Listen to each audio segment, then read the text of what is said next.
Are we good to go? Okay. Welcome board members and appellant to the Local Appeals Board Building and Fire Code Local Appeals Board hearing of October 1st. My name is Andrew Stuffler. I'm the chief building official and normally the secretary, but our chair is out today, so I'm stepping in as chair. And if you would each cue your microphone and introduce yourself, that'd be great. I'm Bonnie Elliott, present. I'm Vincent Wood. I'm Steve Metch. You can touch it and Jim Langhorn. His There is you go. red. Yeah, that's Jim, did we get you? Mine's red. yes, that's correct. Mine's green. That's all right. It's all right. It's Okay, on. I guess my mic is on. I'm Steve Metch. You need to sit closer, sweetie. Thanks, Steve. Jim, did you get a chance Closer, to chime it's in? going to catch my cold.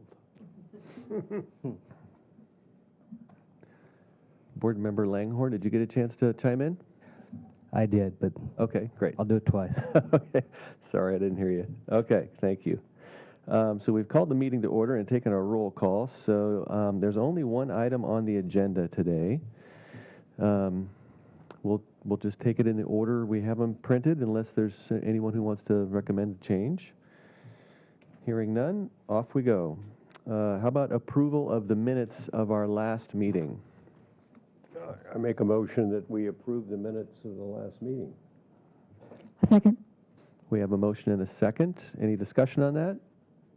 No? How about we go to a vote? All in favor? Aye. Aye. Opposed? Motion passes. Minutes are passed from our last meeting. I don't see anyone here that would provide any public comment, but I'll say it for the record. Is there anyone who wants to offer public comment for any items that are not on the agenda? Hearing none, off we go to the next item. So this is, the next item is an appeal. We actually, sort of heard this last time we got together. And there was confusion with trying to let the appellant know when the meeting was. We thought we had done an adequate job. Got a phone call a couple days. Actually, I got an email when we got out of the meeting asking me what time is the meeting. I figured, this didn't go well. And then a phone call a couple days later. So just in order to be transparent and to give Mr. Clinton an opportunity to be heard, I said we'll put you on the next agenda and we'll have it heard so you get an opportunity to hear from the appellant. Even though you've based on what you've heard so far, you have made a decision and it's been recorded in the minutes. Should you decide to change that decision, you can today. You can make a different decision. So with that, I don't think I'm going to need to provide much more. Does the board, I think, Steve, you were the only member not here. I'll give just a brief rundown of staff's position on this. This involves two adjacent properties that share a common driveway and have had a civil easement, private easement, for access to use the driveway, so they both can have vehicle access to their garages and to their property for parking.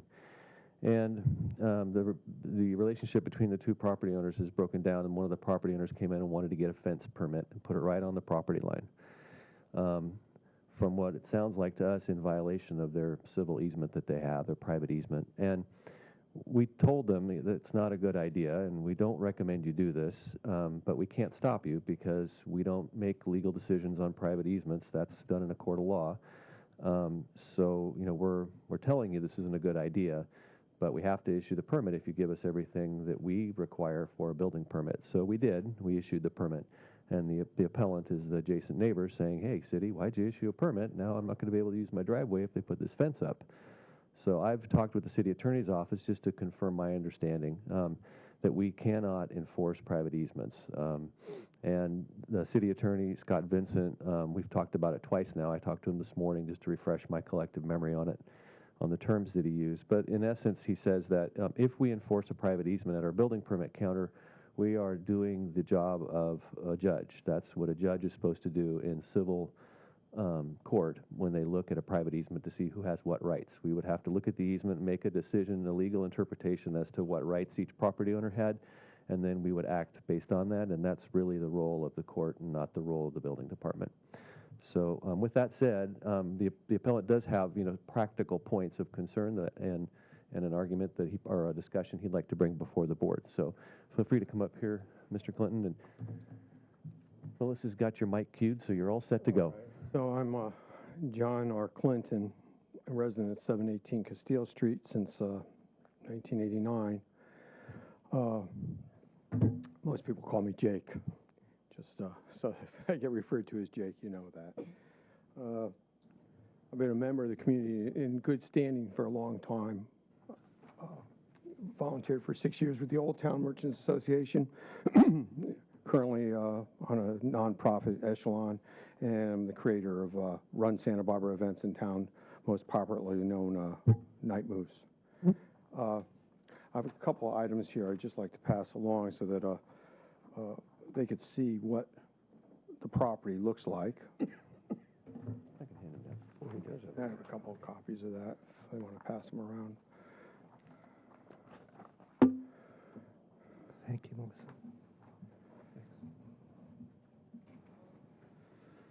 I'm probably over-prepared for this, but for the most part, over the last 27 years, I've gotten along with Juana Rodriguez next door, mostly letting roll things off my back and, you know, trying not to be confrontational with her. But on September 16th of 2013, my roommate, cohabitant, Linda, noticed a lot of smoke and some burning next door, and I asked Juana what she was doing, and she had several piles of brush, and she was burning, open burning in the backyard, green brush. I asked her, please don't do that. She walked away from it, spent about 7 minutes with the postman, and I went, I got to call 911. Fire department came, Amber Anderson came, asked me what I wanted done. I said, just don't want her to burn. I don't really want her sighted or anything. I don't want to be a bad neighbor, but what she was doing is dangerous. And so Amber basically gave her a slap on the wrist and said, don't do that. Told me to call again. Linda and I went out. We came back, and there was the first of several rock wire pipes, constructs down the center area of the property line. I ignored it, called my attorney and said, I think I have a problem with the neighbor. Later that night, she burned a second time. Second company came out. As they went around the building to inspect, she came running down the driveway, blowing the embers out into the street. The second company let her off too. No comment. Very next morning, I found a note on top of the construct that indicated that Juana was starting a narrative, basically claiming that I was abusing her. And Amber Anderson and 2 officers showed up that morning because they were following up on the second burn. And I asked the officers what this was about. They didn't know anything. Again, I called my attorney who was out of town and said, I got a problem. That evening, I went out to try to speak to Juana when she was in the driveway, and she immediately called 911. I went inside. I called 911. Officers came, and, you know, I just called to protect myself. And the officers talked about it, questioned her about the construct she had in the driveway. She told them that she'd remove it, which she did, and the next morning there was a brand new one up. And then later that day, I went out to start investigating property records, and I found a 1967 trust deed that indicated that I did have a right-of-way across the property, at least according to that trust deed, which the city department has seen. Well, on that Tuesday evening, Juana made it clear that she was not going to speak to me. She told the officer she did not want me to talk to her, so I left it at that. But I started investigating. By the end of the week, I'd called the building department. Sam Blackwell came by, asked me some questions about the properties, and I indicated that I'd let her build right up to the property line during a remodel in 2001, trying to be a good neighbor, let her do a remodel. That's when the city let her take down a garage, because the property, if you look at the records from 1935, show that there were garages all along the back of the property. And this building in the back had been used as an illegal domicile years earlier. In fact, when I first moved in, there was about 33 people living on Juana's property. But, you know, I never made a big deal about it. I was happy to be a new homeowner. So this leads to a week's worth of just craziness. And by the end of the week, she served me with a restraining order, and I had to go through a court process until that got dismissed. And I could show you photograph after photograph of nonsense, and just it's absurd. But what has occurred is on June 5th of 2014, her daughter's attorney sent me a letter saying that the driveway was for equal use by both parties, or none at all. And so I made a point of not blocking the driveway in any way, shape, or manner from that point on. By the end of the summer, on my final night of night moves in 2014, Juana had her daughter park the car, not at the mouth of the driveway, but right at the top, because there's a little rise. And right there, so there was no way a vehicle could get back to my back area. And she did some constructs, and she had orange fencing down the length of the thing. And my girlfriend Linda called the police department, because I was actually down at the beach at the time, and I came back to find an officer there and see all this. And for the next 8 days, she blocked the driveway, which was kind of in violation of what her attorney said. On September 9th, I get another letter from the attorney saying that, we need to have some sort of agreement. Well, I wrote up a proposal. Mr. Clinton, I do want to focus on the building permit issuance. So if you could maybe expedite through that. Well, it's part to the point is that Danny Cato said that ingress is in question. Well, that proposal I wrote up in December of 2014 and gave to Juana's attorney, Michael Pina, at the second restraining order that she put in on me, requested. Both of these were dismissed at the 11th hour after I had appeared 4, 5, 6 times, and then they withdraw it. She's been playing games with the courts and the access to the courts. So I made a proposal in response to her attorney that we would have equal easement rights recorded, balanced, absolutely, which I gave to Brenda Messer and Sam Backwell back in May when they were on the property. So Danny Cato's position that there's a question of egress, ingress, there's never been a question of that. And this, you guys should see this, because that's my notes. This is a letter from Ruben. And I'll just say, thank you for keeping me posted. In the letter before, it says how, I've gone into court and I asked for a restraining order. On July 1st, that was denied, or July 14th, that was denied. On that same day is when I found out about the building permit, and they pulled July 1st. So I said, Ruben, Juana seems to want it both ways on the parking issue, and he writes, he goes, in regards to her rear parking, it hasn't really gone anywhere. She still has it reserved. We were able to get the work permits with the agreement that the rear parking is still valid if easements were established or agreed upon. That was our negotiations when we pulled the working permit. So they're playing both sides of the fence here. Now, I made it clear to city officials, and I made a point of not blocking egress or ingress. She has always had access to the parking space. What she has done is she planted a tree, an apple tree, in her parking space. If you look to the far right of that image.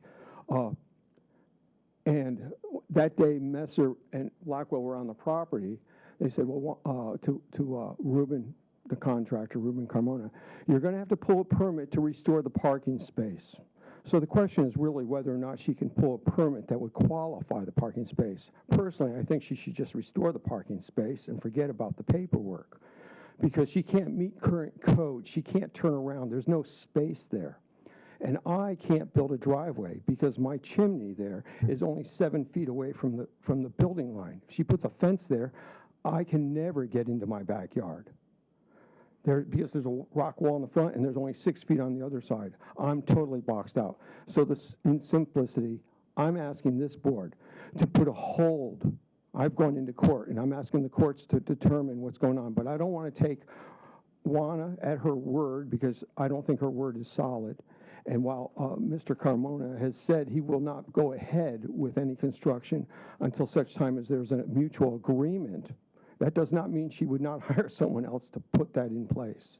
So I would ask that the permit, at least at minimum, if not pulled, is put on hold until the Superior Court makes the decision on the case, which is before the courts now. I mean, I've spent $8,000 already just to get to this point in the courts. And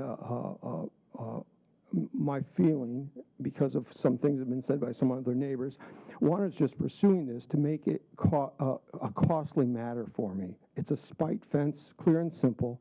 It doesn't impact her development rights in any way, shape, or form if that fence isn't there. The fence being there would impact any development on that property. That property is already overdeveloped. And so I would ask the board at least to consider putting the permit on hold, yellow fence it as such, you know, just as was done on another property on the block 12 years ago. Thank you. Board, the board members have any questions? And I'd like to, just for the record, let everyone know that Marcia Ziles had made it. Welcome. Yeah, you're saying Make sure you these speak. lots were laid out. Vince, this is being recorded, so try and. These lots were laid out, whenever that was. Must have been, what, back in the 20s or? My house was built in 1890 along All with right, her house. so the property line, if you had sent a surveyor out there today, the property line would be right down the center of the driveway. It's actually more of the driveway is mine than hers. At the very mouth of the driveway, 3.5 feet approximately is hers, and 5.5 feet is mine. So you mean, if I sent Penfield and Smith surveyor out there, where would he draw the line? He would, let me take a look at that. Draw that line. You would start it right here. Oh, right to her car. Oh yeah, this photograph in question was 2 days after the restraining order was. Okay, so what's the space between the right front fender of the car and the left edge of the driveway? Yeah. This side? Yeah. Well, from the center line to my chimney Yeah. is 7 feet 3 inches. I measured it this morning. Well, you can get a car through there, can't you? Could get a car through there, but I wouldn't be able to build a driveway per se. And I couldn't get up the beginning because there's a rock wall right there. Well, it appears to me that this whole thing hasn't got much to do with the building department. It's a survey problem, the way the land was laid out, and what was involved in the agreements and in the deeds when when the property was purchased. I definitely think it's something the courts are going to have to determine. I recognize that, and that's why I filed before. I don't think there's anything that we as maybe have some expertise the way a building's put together or the use of a building. I don't see where we could do anything for you here, other than maybe, like you say, extend the permit. Basically, but I don't even know if we have that right, so I'd have to defer to the head of the building department on that. Yeah, board, I can tell you that the building department cannot, as stop. We can't put on hold, cancel, withdraw our approval of the permit. That's based on someone's interpretation of a private easement. We can't do that. In fact, we have been advised by the court just within the last year on this specific issue of canceling permits or voiding permits out. So we're pretty acutely aware of what our rights are there and what our responsibilities are. Yes, I'm Steve Metch.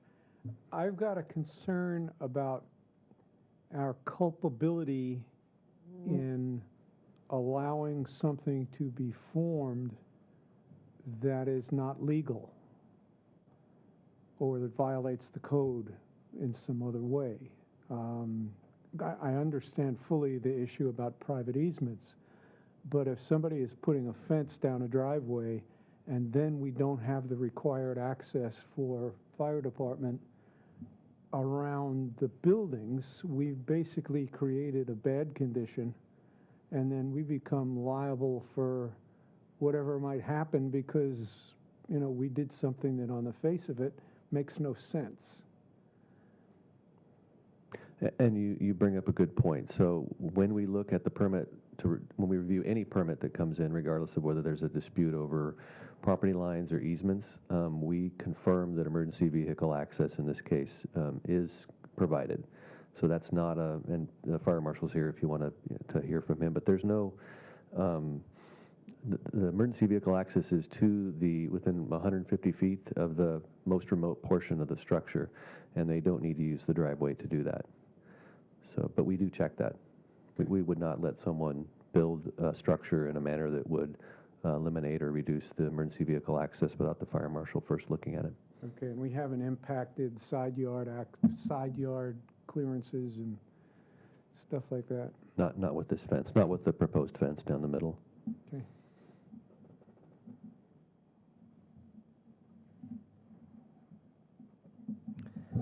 Mr. Chair, you've been waiting to hear that, haven't you? Jim Langhorn. I too have a neighbor that belongs on the Group W bench. I empathize with your situation, but I honestly don't believe that we have any purview for this matter.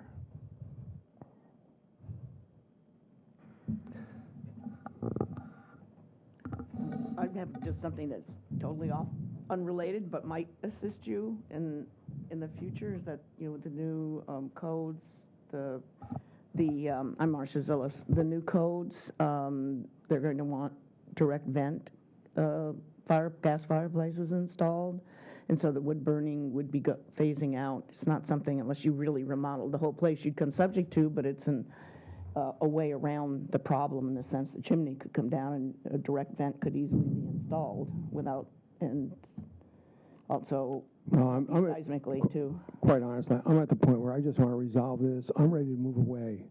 I'm fed up with what I've put up with for a lot of years. I've let most of it roll off my back, and what's happened the last 2 years has made my existence here in Santa Barbara not very much fun. The woman on July 17th, the day after that photograph, she's parked in the driveway that she's claiming she can't access. She purposely drove that car into my truck that's parked in front of the thing and was taken away on a 5150, which is something that the police department brought up 2 years ago, and she finally did something off property, and she was taken away to Cottage for 3 days. She's back on the street. She didn't have her license for 30 days. Linda is just terrified all the time and is pursuing a restraining order against her in her own right now. It's just escalated. On the day I actually got the court order for a temporary restraining order, which has since been dissolved, I came home and my truck had been vandalized in the driveway. And the only people we saw in the driveway the evening before was Juana and her son. And of course, they are the primary suspects, but there's really nothing that can be done there. I've taken nothing but abuse from this woman for 2 years now, and really have had no serious help from the departments that have all gone through it, whether it's been the risk management. I went in there and they said, yep, she's been in here. She rants and raves. She can rant and rave all she wants, but there's nothing we're going to do for her. Danny Cato has told me, and Sam Blackwell has told me that she leaves 30 and 40-minute long rambling messages. I got an email from my attorneys this week saying that she's calling up and leaving long rambling messages. The woman is in an unstable state of mind. Mm-hmm. I'm going to obviously have to reveal this when and if someone buys my property. The city in 1988, when they looked at it, this is curious. I've been looking at the paperwork a little closer because my paperwork says I must build a garage. And as I went back and looked at the letter to Dave Karpelis and other stuff in the street file, I see that egress has been a question right along for my property because I couldn't build the garage that I had designed back in '89 because of the the bubble that occurred and house values went down, and I couldn't afford to build it. And then I just never built a garage. And then in 2001, Juana tore her garage down. But I've never blocked her egress other than maybe street sweeping days. You know, like this morning, I literally had to park a second vehicle up there. Okay. You know, it's very frustrating. I'm touching base here so I can tell the court that I've at least come here and touched base. Mm-hmm. You know, it's very tragic and very sad that there isn't a little more common sense on some of these issues. You know, I've tried to work with the department when when Messer was on the property and Blackwell were on the property. They asked me about the square footage of my storage units, and I said, well, as you can see, I took away the middle one, which Sam had brought up the issue 6 weeks earlier.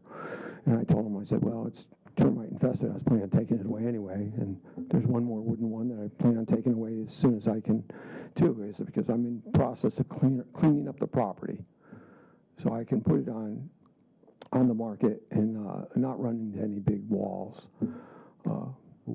That's it. You know, I mean, I appreciate you at least taking the time to rehear this. I think it's a horrendous, horrible situation. I've tried to go to mediation 3 times. The court suggested I speak to her attorney. I turned to him, and he said, I'm not authorized to talk to you. You know, I mean, if representation, you can't talk to, you know, basically I'm acting as counsel for myself. Where do you go? She won't go to mediation. She doesn't want her attorney to talk. She's using the courts in a way to abuse me, which is what generated me finally going into the court and saying, look, enough is enough. You know, but it's shameful. It's truly shameful, the situation I find myself in. And the court said, no need, you know, please, Mr. Clinton, don't knee-jerk. And my attorney said, don't do anything stupid. I'm not going to do anything stupid. All the stupidity is generated from 714 Castile. And her tenant in the back, where the big question in my mind is, why is she not being required to have the parking space that was part of the 2001 remodel? You know, because the first time Sam was up there, he said she'll be fined for this. Well, if you'd like us to follow up on a code enforcement matter, we can talk afterwards, and I'll take the information and follow up. I'll personally get back to you and let you know. Yep. So with that, are there any other questions of the board? Nope. If not, then I'll be looking for a motion.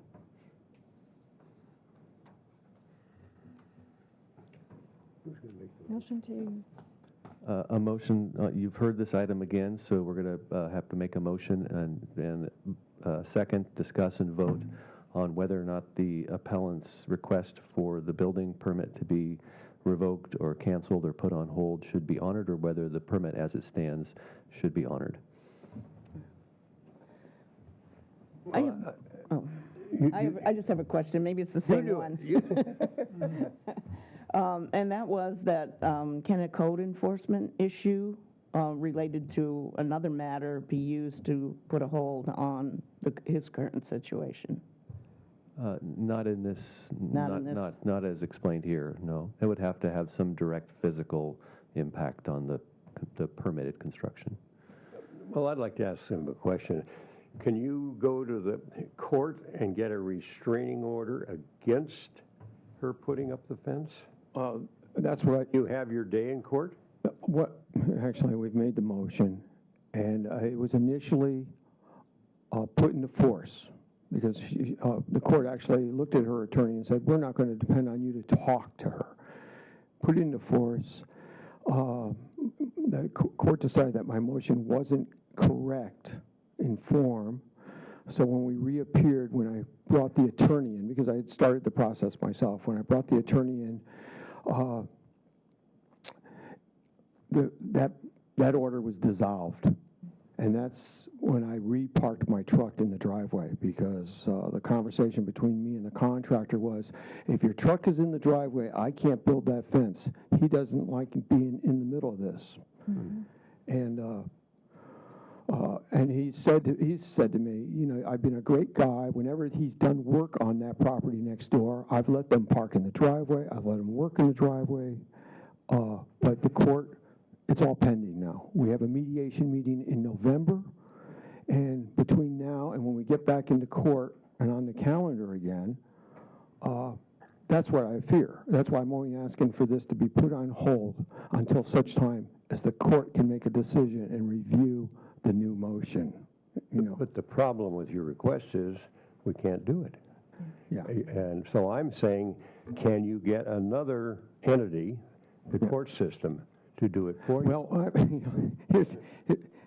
here's the joke of jokes, I suppose, because 3 weeks ago I was served, and on Monday I have to appear before the court because the temporary motion or temporary stop work put into place by the court. Mrs. Rodriguez is claiming that how do you word it? I'm in violation of the court order. She's making the claim that I'm in violation of the court order I requested and that I'm in contempt of court. So on Monday, my attorney and I have to go to court to say, when are we going to put this on calendar now? And it's all part of the same suit. So if anything, this action by her maybe put us back into the courts sooner than the November hearing.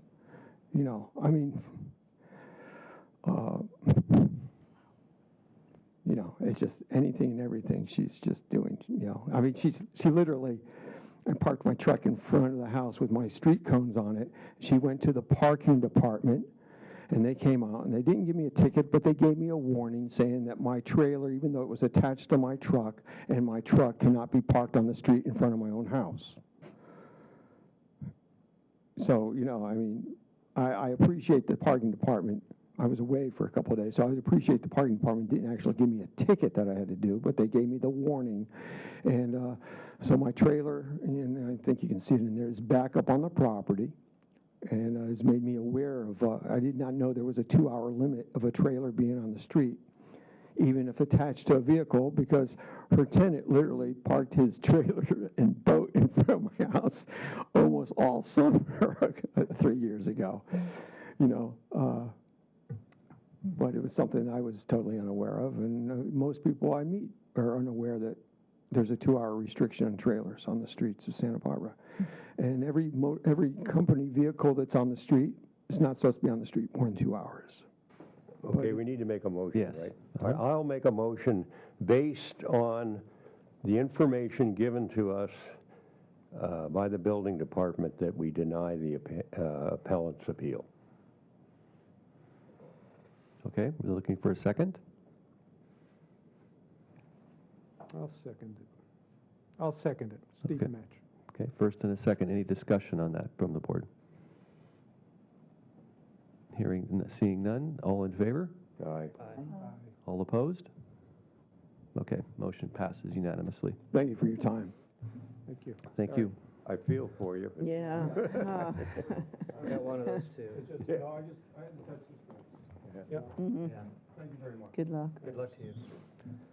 Okay, that was the one and only item on the agenda for as far as the hearing goes. Now, Melissa's going to share with you. We were talking earlier at the beginning of the meeting about our meeting date. The standing meeting date is the first Thursday, right? First Thursday of every month in this room at 2:30. That's our standing date.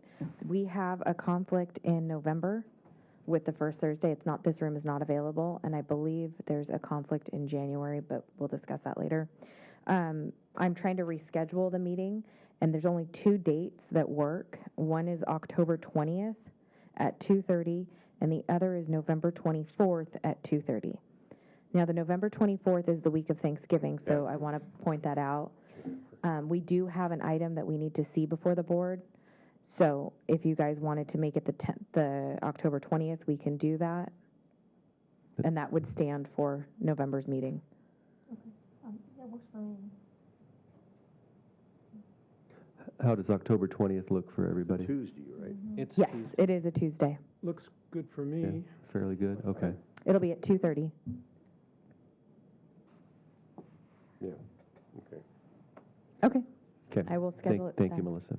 We do have one item that'll be coming before us. It's been submitted to the office, and sometimes people submit an appeal, and it's not really an appeal, and you have to kind of have a little discussion and figure out if they jump to the conclusion that we've made a decision and it's an appeal, and they're going to appeal it, and we're like, hang on, let's talk about it some more. Maybe we can work this out. So we'll see. It'll either come back as an appeal or it'll come as a hardship ratification. It has to do with accessibility compliance. So, and, I don't remember the address of it. Yeah. No, I don't. I'd be guessing, and I don't want to do that.